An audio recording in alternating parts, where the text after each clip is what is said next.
Drought Watch news tonight. We've told you before about how these dry conditions are driving up the cost of corn, but today News Channel 15's Alyssa Ivinson found out it may also mean we all could soon pay more for meat. That's right. I talked to two meat markets in Fort Wayne today. They said beef prices actually just dropped, but that's not necessarily a good thing, and don't expect the prices to stay put.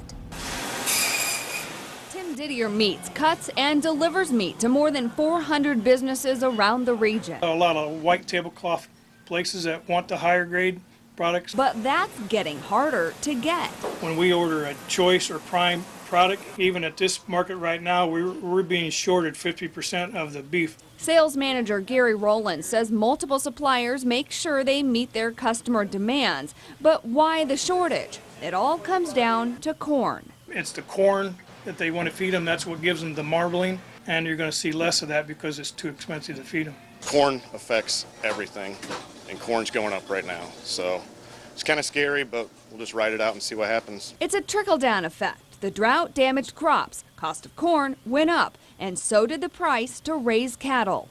The feed is so high, they couldn't afford to feed them anymore, so they're going to get rid of them. That flooded supply and caused beef prices to go down, but after all that dumping, now the market has turned back around. I get prices a day. I see the prices going up next week already. In the meantime, people are stocking up. Buying big bundles to fill their freezers with and, prepare for meat going up, because it's going to happen. The Hills Market hasn't raised prices yet, but says it will have to if their costs get too high. And that could have some other meat markets trimming their own fat.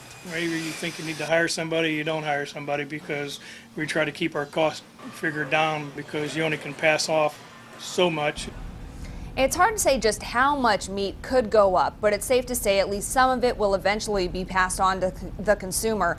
And Gary Rowlands says he wouldn't be surprised to see some restaurants selling fillets at market prices, the way lobster is usually listed on the menu now. Okay, thank you, Alyssa.